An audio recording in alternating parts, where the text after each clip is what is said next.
So we have to address the idea of cultural power, the idea of power that comes from culture. And whether we like it or not, the classical has cultural power. And it's not in numbers that we have cultural power. That's the whole thing about cultural powers. Everybody may listen to Bollywood, but cultural power, musical power, is still with the classical. Because any musician, classical musician who sings in films will tell you that there is element about a classical musician. Whether it's a fact. So there is a power of the classical, which means that the classical has to first introspect about its texture and nature, its intent, its intentionality, its engagement with the self. And finally, I'll say this and say two things and I'll end. One is, I began with the question of the profound and the temporal. I think one of the problems in the classical is that the profound is a delusion, because it's an habituated, recurring happening. I think the classical or the art music, to be more correct, becomes a profound happening and not an accidental profound happening. When the musician, the musical community, actually addresses the problems of gender, caste, race within themselves. When that happens, there is a certain liberation that happens in the artistic experience. And I think that is a very important aspect. And I'm a big fan of Kumarji. And I bring him here because I listen to his music a lot. And I've not yet tried, shall we say, articulated why, And I think in his conversation with music, knowingly, unknowingly, articulated, non-articulated, not necessary, there is that aspect of society, people, profound experience, the classical, the non-classical, that somehow comes together quite beautifully. And I think there is that element of that truth that comes out in that experience, that we have something to gather from. And I titled this lecture Jana Gana Mana, and I think the reason I titled that is the most, at least I think, that the most beautiful part of the national anthem is the word mana and manas. The national anthem describes the mountains, rivers, blah, blah, blah, blah. But it says something about the manas, which means it says something about the people of this country.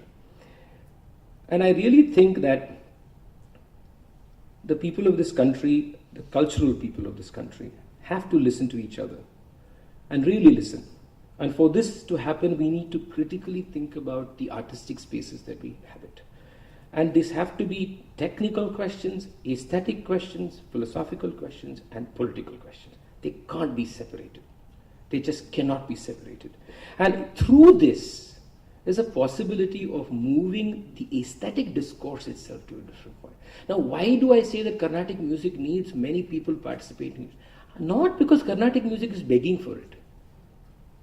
Correct. Not because the people outside are begging for it. Correction, phrased it wrongly. But it's good for Carnatic music.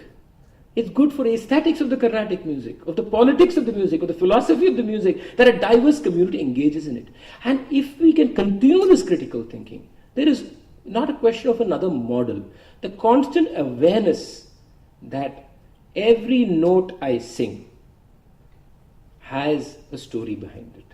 And if that awareness can be there, then I think art is a serious way we can begin conversations. So the most technical is not the most mundane. The most technical is the most profound. And the most political is not an antithesis of the profound. The most political is absolutely profound. Thank you very much.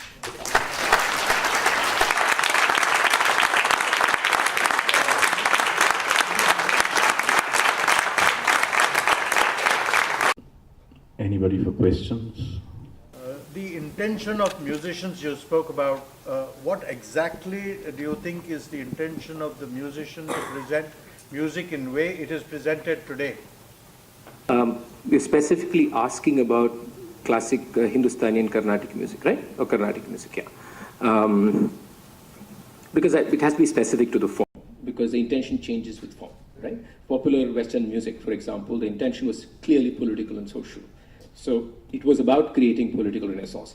So now the problem in intentionality happens is because that intentionality is not addressed as an issue. So if you ask a Carnatic musician, the Carnatic musician will see many things to it.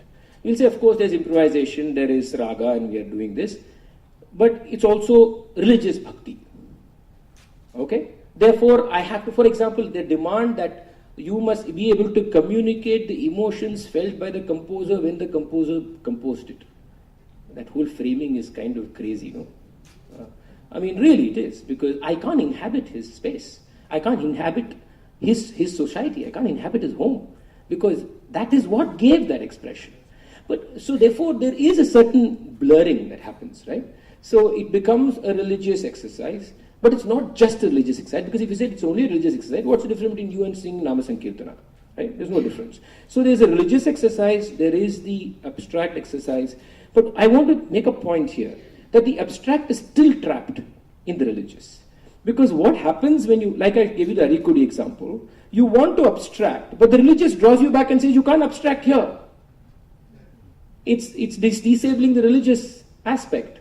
So there is this kind of battle that is there, but the faith system that exists, this is my opinion of course, the faith system that exists in the form allows the religious to subsume the rest quite easily.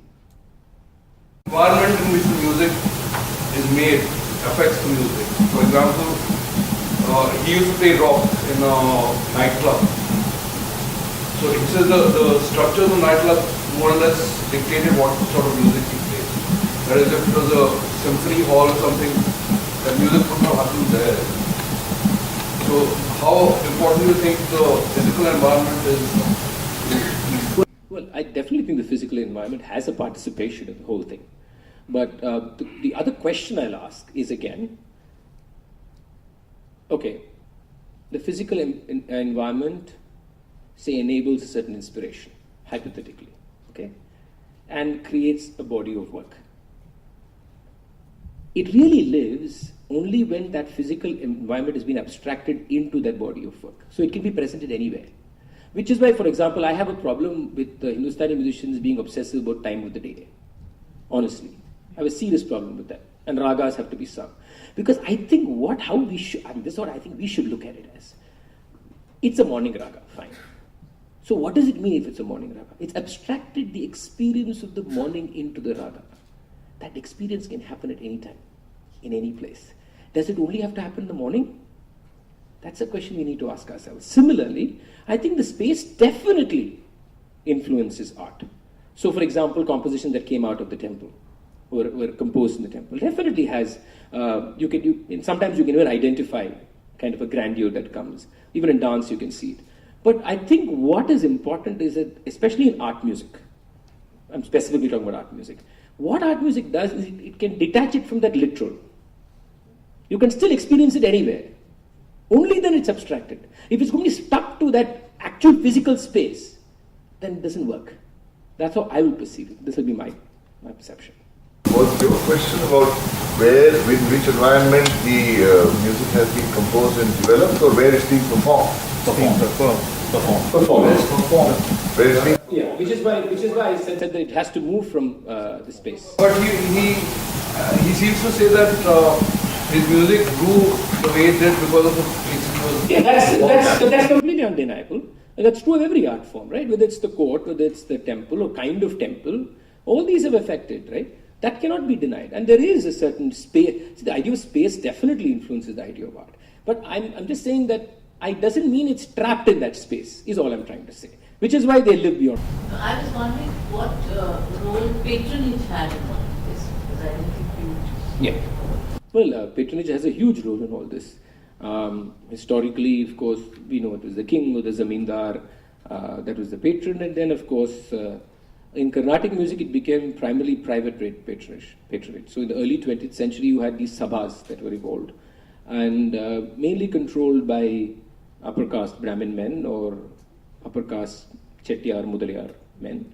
And it had a huge, there was also the whole idea of forming this privatized body was also a kind of a nationalistic idea of creating platforms that counter the idea of the Western classical. So formalizing the presentation of the music is also also a certain aspect of showing it off as being at par with what could be perceived as the British sense of formal classical music. So there is this whole formalization process that also happened.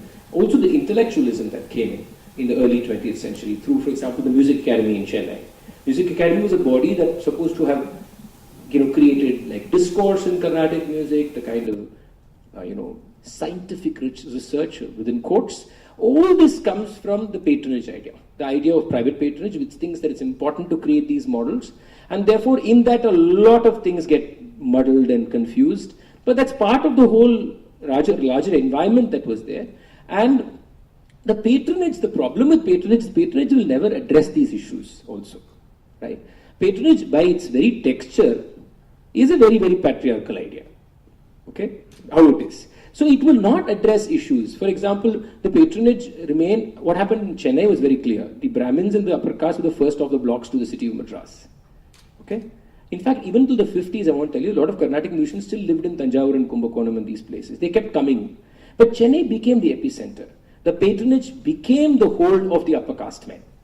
So therefore, all the musical and social political movements that were happening was influenced by the community and their own orientations towards these ideas. So patronage played party to it, to this whole thing. And I think they fed off each other to a large extent. But definitely they had a very important role to play. Is there not, doesn't some of the power of classical music come from the vast experience and research that has gone into devising whatever certain rules that can provide that experience, the profound experience that's apart from all the conditioning? And so linked to that is the question that is it not possible to have the direct experience in an objective way beyond this socio-political conditioning that will give this?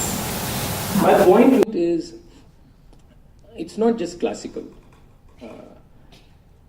It is, I think, possible to engage with the profound. But for that, first you have to engage with the technical. Let's be very clear. I believe the technical has to be felt. It could be technical of any form, by the way. I'm talking about now Hindustani or Carnatic music. But in dealing with it, if you're not willing to see the political of the social, then what happens to what you're experiencing is something you have to ask yourself. I don't have an answer to it. Because in a certain habituation of what happens, you will be reiterating certain models. By the way, even for example, I can tell you there are lines in compositions that may not for musical reasons, but for non-musical reasons, will create a certain high. Okay? Now, I'm not saying you should not enjoy it. I can't pass judgment on all that. But you have to recognize that that's an habituated happening that comes from a certain religious belief system. I think it's very essential that you recognize these pitfalls. It's very important, because then what are you talking about the profound experience? I mean, let's seriously think about the profound experience. Because I really think that for the profound to be real, it's important to engage with all that is baggage around it. Without engaging with what is baggaged around it, how much in contact with it are you coming? This is a question everybody have to ask for themselves. I don't have a universal answer. I believe it is important to constantly engage with the entanglements. And that allows me, personally for myself,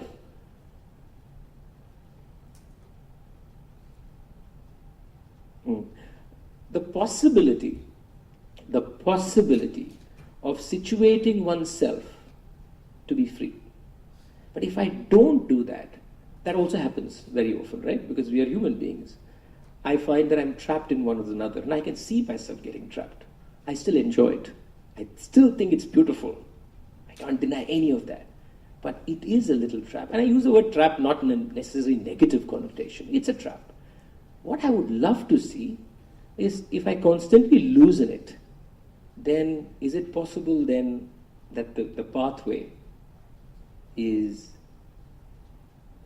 more beautiful, in some sense. That's the hope. We live in that hope.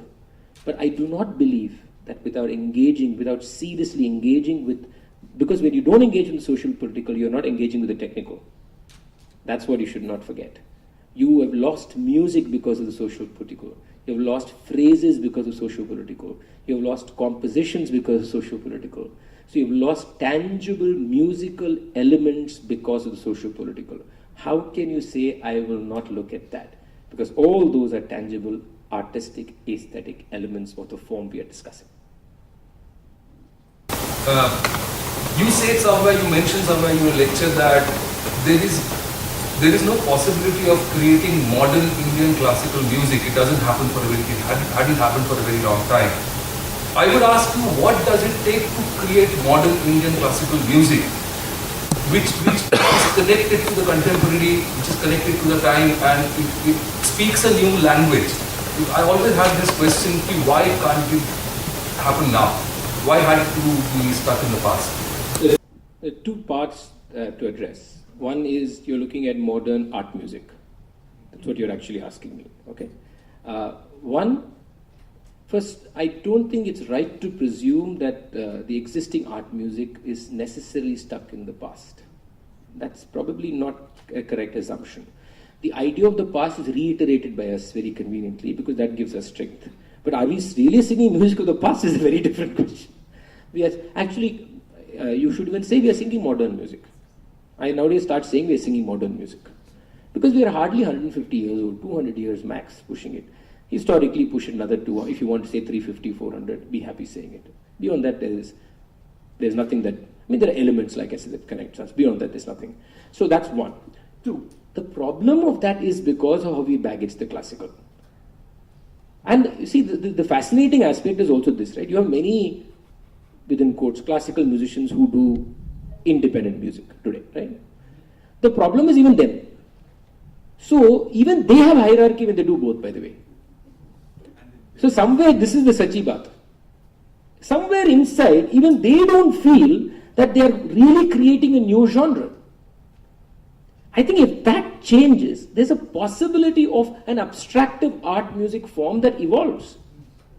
It is possible. I hope it does actually. It'll be fabulous if it does. But it's much easier said than done, right? So even in South India, I see it so many times. You have Carnatic musicians, mridangists who have independent music, and they themselves don't see both as being as serious somewhere. I'm saying, you guys are not so serious about it. How do you expect me to take you seriously? I won't take you seriously. So even they'll say, in Tamil they'll say, no, that's something else, come feel pseudo concert. What do you mean that's something else? That should be serious music. I think one of the things we should do is take the word classical out of it. If you remove classical out of it, there's no past that you have to look at. No, don't want to say we're 1,000 years old. In India, everything now is 2,000 years old minimum, no? So we can forget about all this 2,000 years thing. Give a possibility that there is an art music form created. It may take a lot of inspiration from the existing form, which is fine. But can there be an abstractive texture to a new form? Only time can tell. I was wondering about lyrics. You said lyrics also shape the music in some way. Suppose you stop singing in praise of God. Very nice question. You stop singing about God and start about the woman you love. Yeah, so this is a battle that I've had with myself and I continue to have with myself. Because I come from a position that linguistic meaning has no relevance. I stick by that position. That we are looking at lyrics or words as an oral creation, as a sonic creation. And the sonic creation embedded in accent, in intonation, in melodic movement, in laya, in tala, and everything. And that is a way of abstracting sound. This is my position. But I struggled with this because I was always thinking about how do you address this issue. And this is why one of the arguments that I've had maximum problems convincing the fraternity with. That, how can you even say this? You can't say it. Well, I've come to a position now that what you say is important. In the sense, one first step in the endeavor is to expand the context of what we say. Okay? From just purely the religious to so many things. You could sing even about something that is now, that is contemporary, right? And I think if we can loosen that more and more, maybe we'll reach a point where at least it doesn't really matter what you speak. My fear was, you're obsessed with Rama, I don't want to be obsessed about the tree. To me, they both are obsessions, which are, for me, problematic. I see it. But then I think that you have a point, and I think it's important to expand its context and expand its notions. I think this is true of all classical forms. It may be the religious, but also there is time attached to these things, right? When it is composed. Like a composition's value in terms of when, by who. Okay, all these also are attached baggages that come. So sometimes you have compositions that have value because of a certain timeline also. You can't deny the timeline has a role to play. So which is why, now, the thing is, the important thing is, I don't want to stop singing Tyagaraja and Dikshit. I think they're magnificent musicians. Right? Yeah, that's what I'm saying. So what you need is a parallel existence of all. And I in fact think you should go a step further. It's not enough if I just sing on love and on nature. I'm saying, no, hang on, just hang on. I think because there is a love that is also associated with the old, and there's a love that is not associated with the old. Let's be very clear. If I textually create a love that is of a certain context, it becomes almost quasi-religious. Right? So, can I create a love that is today? Can I sing about a city? Right? And there's another thing which also has to be explored, which I think both Hindustani and Carnatic all have to think about, is idea of, what do you say, for example, the language that is used in Carnatic music, the Sanskrit or the Telugu, it comes from a certain texture. It comes from a certain type of the language. What about dialects? What do dialects do? And talk about dialects down the hierarchy, not in bandwidth of hierarchy, because caste works in bandwidths, right? So you have a bandwidth that will work. What happens to the dialect that is spoken by the Dalit? Can that dialect become part of Kamboji? That creates another interesting conversation. That also breaks notions of even the religious. I could sing a religious composition from the point of view of a cultural being who is completely different in the caste ladder. That changes even that notion. So there are many ways this has to be looked at. And I think that we have to engage in as many ways as we can. Even bring other religions in. Even talk directly about other religions. So it's fascinating.